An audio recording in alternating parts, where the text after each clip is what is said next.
The ultimate cheating wife revenge. I was standing in my kitchen at 3 a.m., watching my wife stuff $1,000 bills into a garbage bag, when I realized she'd been planning this for longer than I thought. She had no idea I'd been recording everything through the security cameras I'd installed 3 weeks earlier. What happened next turned her from a cheating wife into a federal fugitive. But let me start from the beginning, because the setup makes the payoff so much sweeter. My wife Jessica had been acting strange for months, not the usual working late strange that every cheating spouse tries to pull off. This was different. She'd developed expensive tastes overnight, buying designer clothes on a teacher's salary, driving a new BMW she claimed was leased through the school district, and suddenly becoming an expert on cryptocurrency and offshore banking. The woman who used to ask me to balance our checkbook was now talking about investment portfolios and tax havens. If you're into honest stories about relationships, trust, and betrayal, hit that follow button. You won't want to miss the next one. The first red flag should have been when she insisted we refinance our house. Interest rates are dropping, she said, showing me papers she'd already filled out. We can pull out equity for home improvements. Home improvements. Right. We'd lived in the same house for 8 years, and she'd never cared about upgrading anything. Suddenly, she wanted to extract $200,000 in equity for a kitchen renovation that never happened. I signed the papers like an idiot. The second red flag was her new job. Jessica had taught third grade for 12 years at the same elementary school. Loved those kids, talked about them constantly, brought home their artwork to stick on our fridge. Then one day she announced she'd been recruited by a private consulting firm that specialized in educational technology. Triple the salary, flexible schedule, lots of travel. What kind of consulting? I asked. Curriculum development for international schools. Very specialized stuff. You wouldn't understand the technical aspects. The woman who needed help setting up her email was suddenly a technical consultant for international schools. I should have investigated then, but I trusted her. We'd been married for 10 years. She'd never given me a reason to doubt her before this. The third red flag was when she stopped wearing her wedding ring. It's for safety, she explained when I asked. When I'm traveling for work, it's better not to advertise that I'm married.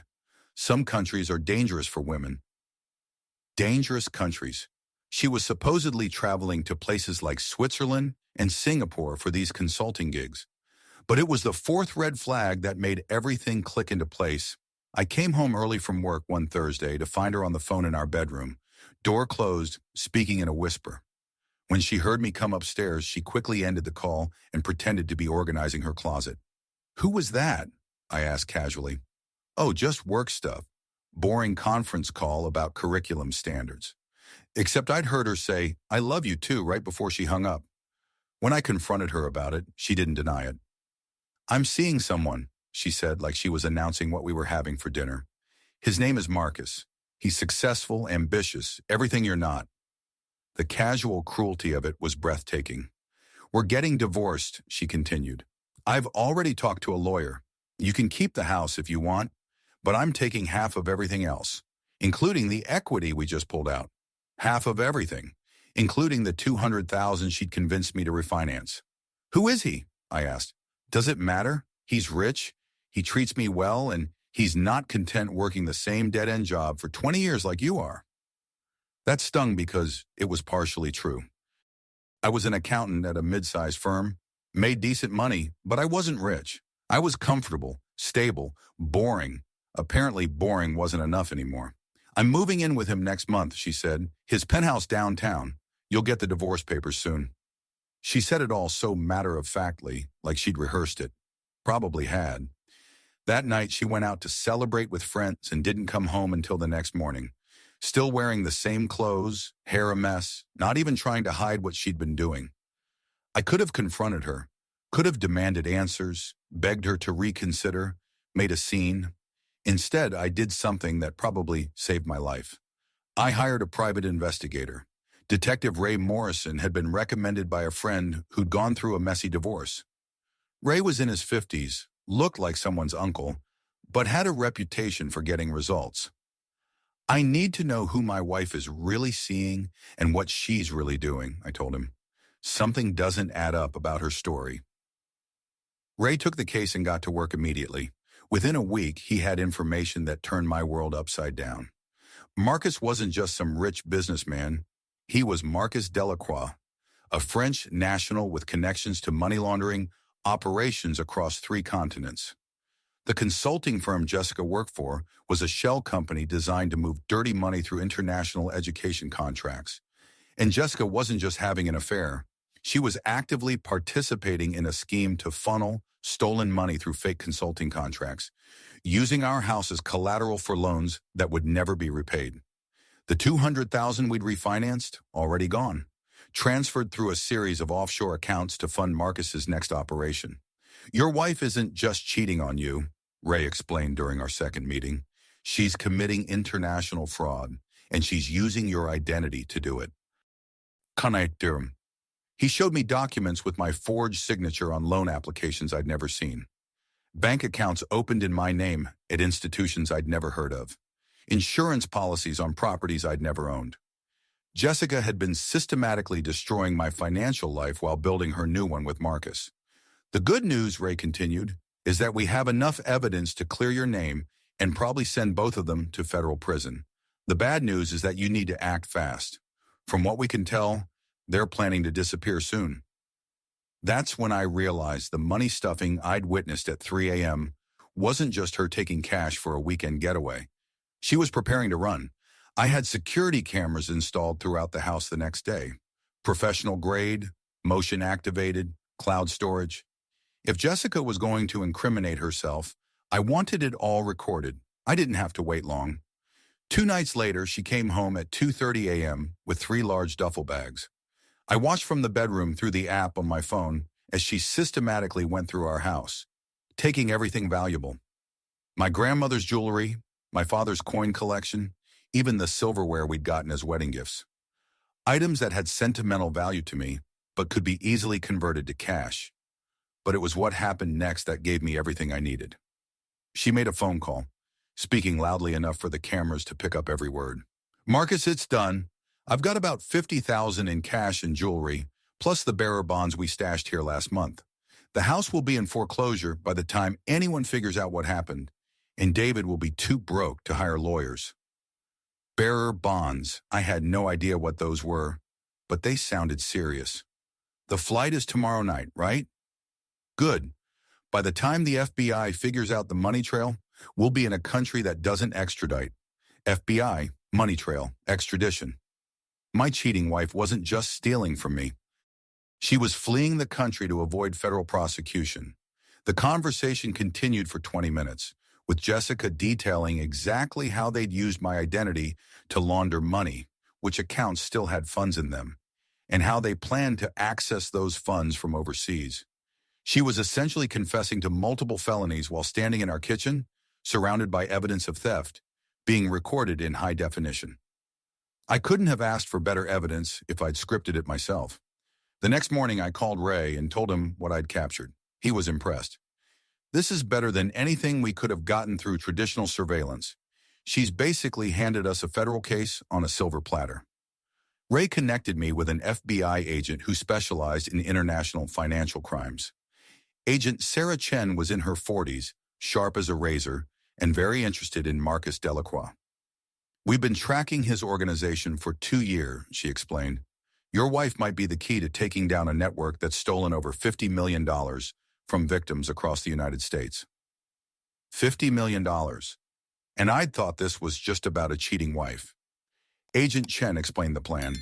They would let Jessica continue with her preparations to flee, but they'd be ready when she tried to leave. In the meantime, they'd freeze all the accounts associated with Marcus's operation and start building cases against everyone involved. We need you to act normal, she said. Don't confront your wife. Don't let on that you know anything. Let her think she's getting away with it. Acting normal while watching your wife pack stolen money was harder than it sounds, but I managed to keep up the routine. Going to work, coming home, pretending I had no idea that my marriage was over and my wife was a federal criminal. Jessica barely spoke to me during those final days. She was too busy preparing for her move, which apparently involved a lot of late-night phone calls and mysterious trips to banks. The night of her planned escape, I got a call from Agent Chen. We're in position. Your wife is at the airport with Marcus, trying to board a private jet to the Cayman Islands. We'll have them both in custody within the hour." I asked if I could watch. "From a distance," she said. "You might find it satisfying." She was right. I drove to the airport and watched from the parking garage as FBI agents surrounded the private jet Jessica and Marcus were trying to board. The look on her face when she realized what was happening was something I'll never forget. Shock, then panic, then rage when she saw me standing in the distance. She actually broke free from one of the agents long enough to scream at me across the tarmac. "You bastard! You ruined everything!" I'd ruined everything. The woman who'd been stealing from me for months, planning to frame me for federal crimes and leave me financially destroyed, was angry that I'd protected myself. The irony was perfect. Jessica and Marcus were both arrested on multiple federal charges: money laundering, identity theft, fraud, conspiracy, and a dozen other crimes I'd never heard of. The investigation revealed that their operation had been running for 3 years, stealing money from victims across the country and funneling it through fake consulting firms and shell companies. Jessica had been recruited early in the scheme, not because she was particularly brilliant, but because she had access to a husband with good credit and a stable income. I wasn't her lover, I was her mark. The affair with Marcus was real, but it was also business. She'd been instructed to seduce him as part of gaining his trust and access to the operation. The fact that she'd fallen for him was just a bonus. During the trial, more details emerged about how they'd used my identity. Forged loan applications, fake business licenses, even a credit card in my name that had been used to fund their operations. If I hadn't discovered the scheme when I did, I would have been facing criminal charges alongside them. Instead, I was testifying for the prosecution, helping to put them both away for what the judge called a particularly callous and systematic betrayal of trust. Jessica got 12 years in federal prison. Marcus got 15. The victims, including me, recovered most of our money through asset forfeiture, though it took 2 years of legal proceedings. The house I thought I was going to lose turned out to be one of the few assets that was actually mine. The equity Jessica had stolen was recovered and the mortgage was restructured. I ended up keeping everything. But the best part wasn't the money or the house or seeing justice served. The best part was meeting Agent Chen.